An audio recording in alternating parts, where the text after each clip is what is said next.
Hello, people. I'm extremely happy to see people who had never had any opinion about politics. Okay தமிழில் போகலாம். வணக்கம் எல்லாருக்கும். ரொம்பவே மகிழ்ச்சியாக இருக்குது. நிறைய பேர் மக்கள் மத்தியில் அவங்களுக்குள்ளே இருக்கக்கூடிய அரசியல் ஒப்பீனியன்ஸை வெளியே சொல்லிக்காமல் இருந்திருக்காங்க, இல்லை வெளியே சொல்ல தயங்கி இருக்காங்க, இல்லை அரசியலை நான் ஏன் பேசணும் அப்படின்ற நிறைய பேர் இருந்திருக்கிறாங்க. அப்படிங்கிற நிலைமை இப்போ மாறி இருக்குது அப்படிங்கிற ஒரு சூழ்நிலையை பார்க்குறப்பவே ரொம்ப சந்தோஷமாக இருக்குது. ஏன் அப்படின்னா நிறைய மக்களுடைய குரல்கள் வெளிவரப்போ தான் அது ஒரு வலிமையான ஜனநாயகமாக இருக்குது அப்படிங்கிறதுக்கான ஒரு அடையாளம் தான் அப்படின்னு நம்புகிறேன். அந்த வகையில் இப்போது இருக்கக்கூடிய ஒரு சூழ்நிலையில் 2026 தேர்தலில் தமிழ்நாட்டில் அதிக குரல்கள் வந்திருக்கு அப்படின்ற பார்க்குறப்போ ரொம்ப சந்தோஷமாக இருக்குது. பிகாஸ் முன்னாடியை விட இப்போ சமூக ஊடகங்களே பார்த்தோம் அப்படின்னா நிறைய கேள்விகள், நிறைய விமர்சனங்கள் எல்லா கட்சிகள் மீதும் வைக்கப்படுறதை பார்க்கும்போது அதோட ஸ்டேட்டுடைய க்ரோத் அண்ட் அக்கௌண்டபிலிட்டிக்கு வழிவகுக்கும் அப்படிங்கிறத நம்பலாம்.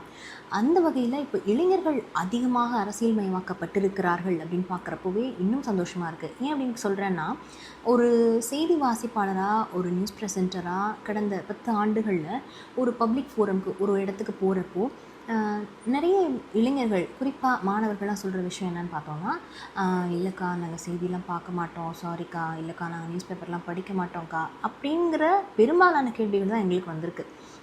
நான் அதை நிறையவே ஃபேஸ் பண்ணியிருக்கேன்.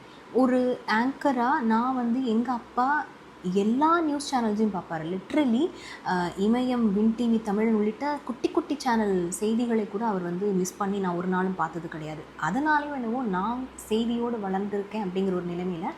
ஸோ அப்படிப்பட்ட ஒரு சூழ்நிலை மாறி இன்றைக்கி இளைஞர்கள் நிறைய அரசியல் மயப்படுத்தப்பட்டிருக்கிறார்கள். ஆழமான அரசியல் தெரியல அப்படின்னாலும் நாங்கள் ஓட்டு போடுவோம் அப்படிங்கிற ஒரு புரிதலுக்கு வந்திருக்கிறாங்க. அதுவே அவர்கள் அரசியலுக்கு வந்திருப்பதற்கான முதல் படி அப்படின்னு தான் நான் பார்க்குறேன். இதுக்கு இந்த விஷயத்தில் தாவேக்கா தலைவர் விஜய் அவர்கள் ஒரு பெரிய பிக் சேஞ்ச் பண்ணியிருக்காரு அப்படின்னு தான் சொல்லணும். அதில் எந்த மாற்று கருத்தும் கிடையாது.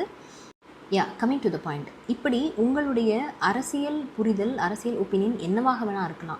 உதாரணமாக நீங்கள் திமுகவுக்கு ஓட்டு போட போகிறீங்கன்னா நீங்கள் 200 ரூபாய் ஊப்பி அப்படின்னு சொன்னாலும் சரி, நீங்கள் அதிமுகவுக்கு ஓட் போட போகிறீங்கன்னா நீங்கள் சங்கி அப்படின்னு சொன்னாலும் சரி, இல்லை நாம் தமிழருக்கு நீங்கள் ஓட் போட போகிறீங்க அப்படின்னா யூ ஆர் டிஃப்ரெண்ட்லி ஒப்பீனியனேட்டட் அப்படின்னு சொன்னாலும் சரி, இல்லை நீங்கள் தாவேக்காவுக்கு ஓட் போட போகிறீங்க அப்படின்னா உங்களை ஒரு தற்குறி அப்படின்னு யாரும் சொல்ல போகிறதும் கிடையாது, யாரும் உங்களை கேள்வி கேட்கவும் போகிறது கிடையாது.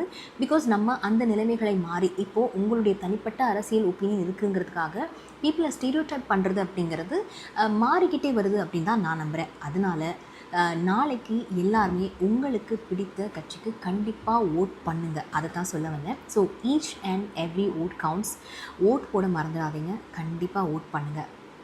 Because beyond noise, propaganda and narratives, people will always gravitate towards what they feel will safeguard their society, their state, because that's the beauty of democracy.